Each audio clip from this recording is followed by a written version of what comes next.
All right, hey guys, I am Lee Turley and here with JJ Rosen of Atiba. And JJ, kind of give us a background of just of yourself and then also kind of an entrepreneurial background. Sure. I was, like we were talking about, I was born and raised in Nashville. I went to school at university school, and then I ended up going to Vanderbilt, and I was actually a psychology major, so not a computer science person at all. And my original plan actually was to get out of school and go back to graduate school in psychology. And then I basically kind of took a little bit of a detour to become a computer geek. Yeah. Essentially what happened, kind of my path to being an entrepreneur, was I got a job with the state, with the DA's office, right out of college. And this was 1992. Okay. Don't worry, I won't tell anybody. So, yeah, it was a long, long time ago. So, basically, the job title that I had for the state was Child Support Coordinator for the state of Tennessee, which to me sounded pretty bad. So it's still psychology kind of related? Actually not. It was just literally just a state job. Something like social work or something. The point of the job was to help the state collect more child support from people who weren't paying their child support. Okay. And so essentially, at that time, I noticed there was a very loose job title. It was just sort of do whatever you can to help. And I noticed that none of the offices around the state had computers. And so I started kind of getting into computers through that. And then I got really into the whole thing and ended up writing some software to manage the child support offices across the state. In the mid-90s? This was all in that 1 year, actually, in 1992. Okay. I was in my little cube at the state all night and all weekend cranking away, and I got really kind of addicted to computers and programming. Yeah. And I would go install the software and networks in each office in little small towns all around Tennessee. And then the way I actually got started in business is Anderson Consulting, or Accenture now, but Anderson back then. Yeah. They got basically a federally mandated sort of mainframe version project of basically the same software I'd written, but it was going to be statewide in one big system. And they kept on coming by my cube and saying, "Oh, we need you to modify your software to help get the data into our software." And I kind of started thinking that I was only 22, but I was making $6 an hour, and they were charging $200 an hour. Yeah. And I thought, well, maybe I can sort of contract to them, or at least get someplace in the middle. Yeah. And so that's when I just basically decided I'll just hang a shingle up and start my own little consulting business. And so my first client was Anderson, and that looks good on the so that was fortunate. There was no real business plan around that. Just and started working for as a contractor for Anderson, and then basically from there things kind of snowballed. And as people left Anderson to go to different companies around town, that kind of became like the initial client base.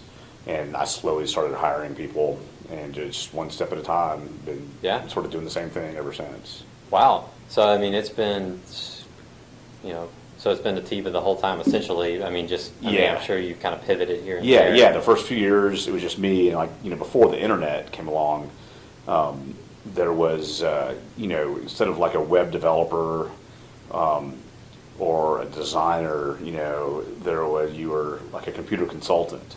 So that was originally what I was trying to be, a computer consultant. And doing basically custom software and network and IT work for companies. And then when the web started coming along, and then you kind of morphed from like a custom software to a web developer, so more from like a programmer to a web developer. Yeah, sort of same thing really. Yeah, but just kind of different new aspects. Yeah, and so anyways, that's how I kind of got into this, and just basically been just working real hard, trying to do a good job. Yeah. And seeing where things take you. So how did you feel about? I mean, because the way you describe it as almost like the whole entrepreneurship, business owner thing just kind of fell in your lap all of a sudden. Well, do you view it that way? Well, sort of. I definitely had a degree of kind of make your own luck. I mean, I was working pretty hard at my Yeah. job at the state, which kind of led me into this. Yeah. And but overall, I always knew I wanted to kind of eventually do something on my own. Yeah. And so when I was in high school, I actually started a little business just in the summers Yeah. called Nashville Gophers. Okay. And we're basically like a errand running, gophering business. And I had all Okay. my friends and Yeah. buddies kind of running around. And it was just a little small thing for the summer. But when I did that and kind of got that going, I started enjoying it, started to realize I enjoyed that kind of thing. Yeah. And wanted to do something sort of, different and unique. And so I kind of knew I would get into something Computers would eventually on my definitely have own. been that at that point. Yeah, but but some of it was just, kind of you're working away and just kind of run into things. So, Yeah, absolutely. So, But you work hard and you stand out. Because I imagine at that point for you to go from a psychology major to getting really passionate about Yeah, I had computers a learning and then just curve. learning all Yeah. on your own at the dawn of at the Yeah, age of it was personal interesting. computing. Back then, so, it was hard to really, you couldn't just get online, Right. in 1992. You can just Wikipedia it and learn how to do Yeah, it. yeah. So you were pretty dependent on books, which of course were really expensive. They still are, but it was expensive to go buy a book. Yeah. And magazines, Yeah. computer magazines. Huh. And so basically, I would go to the Nashville Tech Library and kind of hang out there. It was pretty sad. Yeah. But I'd go over there and just use the books there to kind of learn.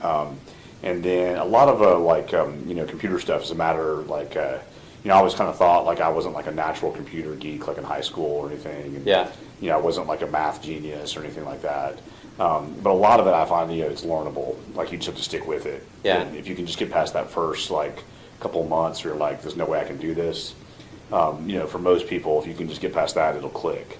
And I'm programming in IT and network stuff as well. Yeah, that's pretty cool though. It's a cool learning, or for me, just hearing that. So there's a cool lesson in that of, give it everything you got, and then give everything away for free. Essentially, was what you're doing initially for the working for the state. Sure. You just made all that and you just gave it to them as part of your Yeah, job. yeah, that Yeah. helped. And also it's good to have a spot to learn. Mm-hmm. At the state, it was a great spot to. I was only there, I guess, for about a year, but it was Mm-hmm. a really good spot to learn. You had some resources. It was just a good way to learn and to make it into something as a step for a long-term goal. So Yeah, and then the catch point though is knowing, because if you give everything away and you work really hard and you become very visible as someone that knows what they're doing and works hard and Yep. is willing to are capable of executing like you were, but then you had the the wisdom to say, okay, wait. At some point, I should stop giving this away to a certain extent. Sure, So sure. knowing that fine line there. Yeah, now that's is a hard good. thing to do. Yeah. I remember even back then, so, I was just, single, living in a little apartment by Yeah. myself.